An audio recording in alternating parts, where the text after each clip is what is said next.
And that's why, going back to what I was saying, like, I love the fact that I'm going through this right now. Yeah. The fact that I'm on my ones, I don't have a wife to worry about, I don't have kids to worry about, because it becomes that much. The risk becomes that much harder when you have a wife, and You kids. have a whole family that depends on you. Yeah, like you can't The like stakes are different. the stakes are different. You can't just go to your wife and be like, yo, This one, Habibti, you gotta, type this one. You know what I mean? I have to stick to crafts and you know what I mean? For the next 3 months, you know what I'm saying? And like, there's this, like that 9-to-5 job that was keeping us afloat. Yeah, I kind of quit that, and I started trying to do drop shipping. Yo, you cool with that? You know what I'm saying? Like now, your wife is looking at you like, yo, man, this guy, like, how you going? Like, you got kids, bro. Like, what are you talking about? You want to try drop shipping? Like, meanwhile, you got your kid asking you for gifts, and you gotta let the kid know, like, yo, not this one, but hey, man, I promise you, next one I got you.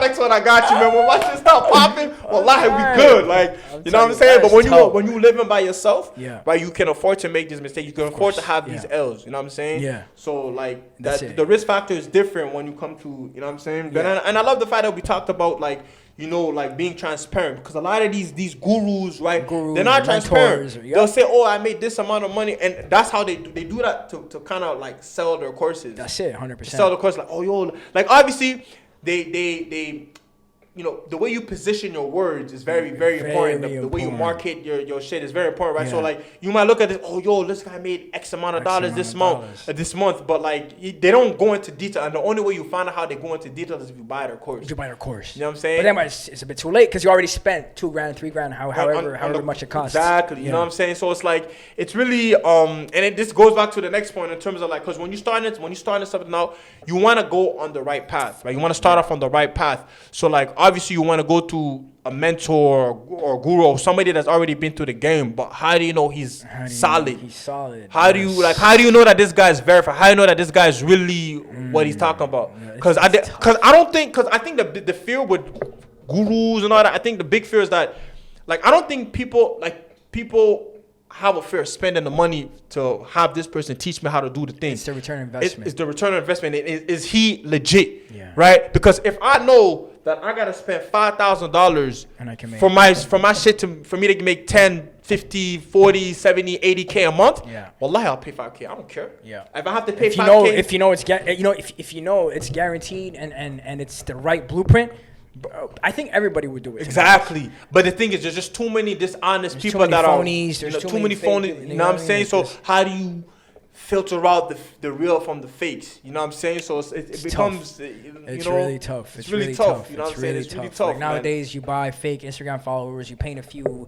Bugattis and Lamborghinis on your profile pic, and khalas. Like everybody thinks you're a guru now. You know what I'm saying? You can even the numbers that you see, people can manipulate that. You know, we live in the age of technology. It's so easy to do that. You know what I'm saying? So it's like, you know what I mean? So that's definitely I think that's a really big one too. Yeah. We can also speak about like I think another one is like lack of accountability. That's what the thing is, when you're working for a boss or whatever, because some people operate better when they're told what to do. Like, hey, do this, that, 100%. You know what I'm saying? Yeah. And I think I'm like that too. When you tell me, okay, this is what you gotta do, this is what you gotta do, this is what you gotta do. Like when there's a like blueprint, there's steps. Okay, I work better like that. But like now, you in the field by yourself. That's it. Different. Right? Like now you gotta train yourself to be disciplined. You gotta self-manage.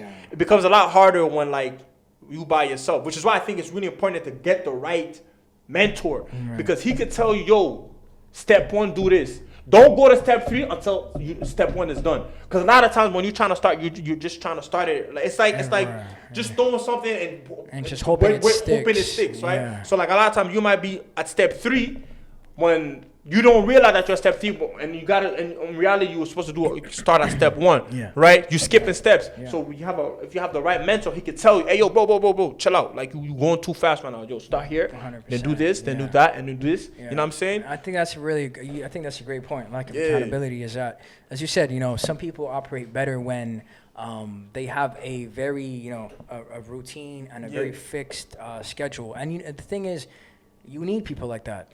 You need people like that. Not everybody will be entrepreneurs. Not everybody can be entrepreneurs. You need people to I guess follow instructions and some people are okay with that because it gives them a certain structure. They don't got to think too much. Exactly. You know what I mean? They got their family. they want to clock out at 5. They don't want to be. They don't want no headache. They want to go on weekends and little trips with their family, and which is perfectly fine. Which you need that as well. You know, you need people like that. So I think that's a great point. Yeah, and also like even to be honest, even before even starting like entrepreneur, I think you should know who you are as a person. As a person, because there's some people like that aren't good at thinking at their feet. Like there's people that are like very like there's people that are great, like they'll improvise on the spot. Like we gotta do this. I bet. Okay, we gotta adapt. All right, cool. We're gonna do this. Oh, okay, we gotta do this. Okay, cool. I'll adapt. There's some people that fall under pressure. Like, whoa, what do you mean I gotta adapt now? I'm so used to doing this one thing like 24/7. Now you're telling me I gotta switch the game plan. Like, what's going on here? You know what I'm saying? Yeah. So it's like you gotta know who you are as a person. You gotta understand. Are you a risk taker? Like and you also have to understand the level of risk that you're willing to take. That's it. Right? If you feel like, okay, this is way too high of a risk for me to take, Vag, I'm just gonna date it for now. 100%.